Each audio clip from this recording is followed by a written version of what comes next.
Assalamualaikum warahmatullahi wabarakatuh. Sahabat yang dirahmati Allah, kali ini saya akan berbagi kisah tentang malaikat munkar dan nakir di alam kubur.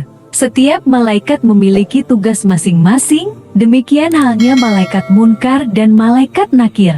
Keduanya memiliki tugas untuk bertanya pada orang yang telah meninggal dunia. Pertanyaan ini diajukan sebelum roh manusia memasuki alam akhirat. Siapapun tidak luput dari pertanyaan dua malaikat ini. Tugas dari malaikat munkar dan nakir dijelaskan dalam hadits yang diriwayatkan oleh Tirmizi dari Abu Hurairah.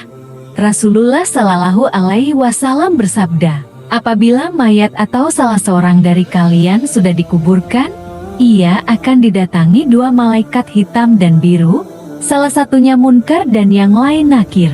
Keduanya berkata, apa pendapatmu tentang orang ini? Maka ia menjawab sebagaimana ketika di dunia. Hadis riwayat Tirmizi. Telah diriwayatkan dari Ibnu Mas'ud radhiyallahu anhu bahwa dia bertanya, "Ya Rasulullah, apa yang pertama-tama dialami mayit apabila dia telah masuk kubur?" Beliau menjawab, "Hai Ibnu Mas'ud, belum ada seorang pun yang bertanya kepadaku mengenai ini selain kamu. Yang pertama-tama yang memanggil mayit itu adalah malaikat bernama Ruman. Dia memeriksa ke segala penjuru kubur, maka katanya, 'Hai hamba Allah, tulislah amalmu.'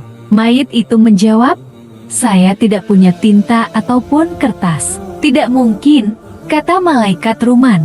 'Kain kafanmu itulah kertasmu, tintamu adalah air ludahmu, dan penamu adalah jarimu.' Lalu malaikat itu memotong kain kafannya, kemudian mayit itu mulai menulis, meskipun di dunia dia tidak bisa menulis. Dan ketika itulah dia ingat kebaikan-kebaikan dan keburukan-keburukannya sendiri, bagaikan terjadi satu hari saja. Lalu malaikat melipat potongan kain itu dan menggantungkannya pada leher orang itu. Kemudian Rasulullah Shallallahu Alaihi Wasallam mengucapkan firman Allah dalam Al-Quran Surat Al-Isra ayat 13. Dan tiap-tiap manusia itu telah kami tetapkan amal perbuatannya sebagaimana tetapnya kalung pada lehernya. Dan kami keluarkan baginya pada hari kiamat sebuah kitab yang dijumpainya terbuka. Ketika orang itu semua telah selesai menuliskan amal ibadahnya, maka dua malaikat penguji akan masuk ke dalam kubur. Mereka adalah dua malaikat hitam, bisa membelah bumi dengan taringnya, rambutnya terurai panjang menyapu tanah, suaranya menggelegar bagai halilintar, matanya bagai kilat menyambar, nafasnya menderu-deru bagai angin kencang. Di tangan masing-masing ada palu dari besi. Andaikan semua jin dan manusia bergabung untuk mengangkat palu itu, mereka takkan mampu mengangkatnya, dan andaikan dihantamkan pada gunung yang terbesar, maka hancur leburlah dia. Manakala nyawa seorang mayit melihat kedua malaikat itu, maka gemetarlah ia dan lari pontang-panting, lalu masuk ke dalam lubang hidung mayit. Maka mayit itu hidup mulai dari bagian dadanya, seperti halnya ketika menjelang kematian. Sementara dia belum bisa bergerak. Pertanyaan bagi orang beriman. Kedua malaikat itu bertanya, siapa Tuhanmu? Apa agamamu? Siapa nabimu? Apa kiblatmu? Barang siapa mendapat pertolongan Allah dan dimantapkan dengan perkataan yang teguh, maka dia bisa balik bertanya, siapa yang menugaskan kalian berdua datang kemari? Siapa yang mengutus kalian kepadaku? Tapi, ini hanya bisa dikatakan oleh para ulama pilihan. Maka salah satu dari malaikat itu berkata kepada temannya, dia benar, dia dilindungi dari keburukan kita. Kemudian kedua malaikat itu membangun kubur mayit, dijadikan seperti kubah yang besar. Dan mereka bukakan untuknya sebuah pintu menuju ke surga di sebelah kanannya. Lalu mereka hamparkan pula untuknya permadani dari sutra surga, ditaburi wewangian surga. Kemudian melalui pintu itu berhembuslah angin lembut dari surga, kesegaran dan wewangiannya. Sesudah itu datanglah kepadanya amalnya sendiri dalam rupa manusia yang paling dia sukai. Amal itu menghiburnya, mengajaknya bicara dan memenuhi cahaya dalam kuburnya. Oleh karenanya, mayit itu selalu gembira dan bahagia sepanjang umur dunia.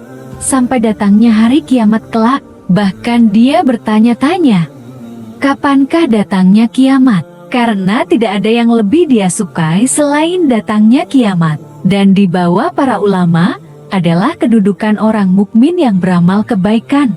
Hanya saja dia tidak punya ilmu apapun dan tidak tahu seluk-beluk alam malaikat.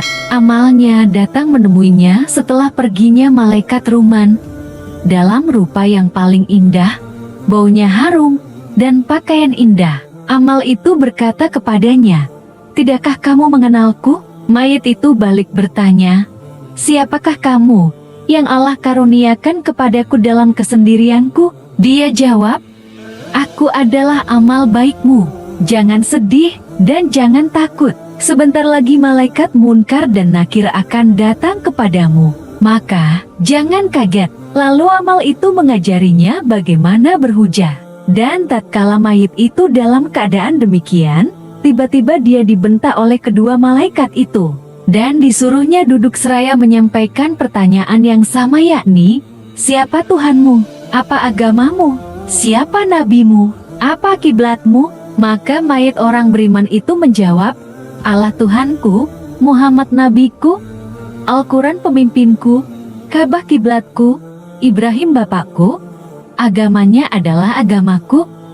Tanpa kesulitan, maka kedua malaikat itu berkata, "Kamu benar." Lalu keduanya memperlakukan mayit itu seperti kepada orang yang pertama tadi. Hanya saja kali ini kedua malaikat itu memperlihatkan tempat yang sedianya untuk orang itu di neraka, sehingga dia bisa melihat ular-ularnya, kalajengking, rantai-rantainya, belenggu-belenggunya, air panasnya, dan semua kesusahan yang ada di sana, seperti nanah campur darah dan buah zakum. Oleh karena itu, dia terkejut. Namun kedua malaikat itu segera berkata, "Tidak usah khawatir, tempatmu ini telah diganti oleh Allah Ta'ala untukmu dengan tempat lain di surga." Tentu saja mayit itu senang sekali, dan kedua malaikat kemudian menutup pintu neraka darinya. Dan selanjutnya dia tidak tahu lagi berapa bulan, tahun atau abad yang dilewatinya. Pertanyaan bagi orang yang ragu pada kebenaran Islam.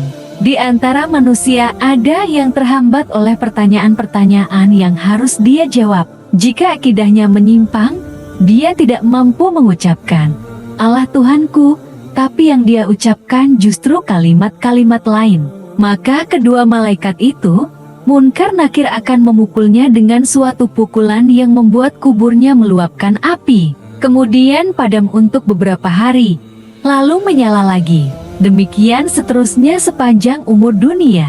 Dan di antara manusia ada lagi yang kesulitan dan berat sekali mengucapkan, "Islam agamaku," karena ada keraguan yang selama ini terpendam dalam hatinya, atau dia termakan godaan menjelang matinya. Maka, dua malaikat itu memukulnya dengan suatu pukulan yang membuat kuburnya itu meluapkan api seperti yang pertama tadi. Dan di antaranya lagi ada yang kesulitan mengucapkan Al-Quran kitabku, karena dulu dia membacanya, tetapi tidak mengambil pelajaran darinya, dan tidak melaksanakan perintahnya, serta tidak meninggalkan larangannya. Seumur hidupnya tidak pernah terkesan sedikit pun oleh Al-Quran untuk melakukan kebaikan. Oleh karena itu, dia mendapat perlakuan seperti dua orang tadi. Dan ada lagi yang kesulitan mengucapkan, "Nabiku Muhammad," karena dia telah melupakan sunnah-sunnahnya. Ada lagi yang kesulitan mengucapkan, "Ka'bah kiblatku," karena kurang berhati-hati dalam sholatnya, atau rusak wudhunya, atau suka menoleh kanan kiri dalam sholatnya, atau melakukan rukuk dan sujud tidak dengan semestinya. Dan ada lagi orang yang kesulitan mengucapkan, "Ibrahim adalah bapakku," karena ketika mendengar suatu perkataan, lalu dia mengira bahwa Ibrahim adalah Yahudi atau Nasrani. Jadi, dia bimbang dan ragu. Oleh karenanya, dia diperlakukan seperti orang-orang tadi. Pertanyaan bagi orang yang mendustakan agama Allah. Adapun terhadap orang jahat dan orang-orang yang mendustakan agama Allah, maka kedua malaikat itu berkata, "Siapa Tuhanmu?" Maka dia jawab, "Tidak tahu." Kedua malaikat berkata, "Kamu tidak tahu dan tidak kenal. Kemudian dipukulnya dengan penggada-penggada sampai emblas ke dalam bumi ketujuh. Kemudian dimuntahkan kembali, lalu dipukulnya lagi sebanyak 7 kali. Demikianlah, masing-masing orang berbeda-beda perlakuan yang diterimanya. Semoga Allah senantiasa menjaga keimanan kita agar dimudahkan masuk dalam golongan orang yang mampu menjawab pertanyaan malaikat Munkar dan Nakir. Amin ya robbal alamin. Wassalamualaikum warahmatullahi wabarakatuh.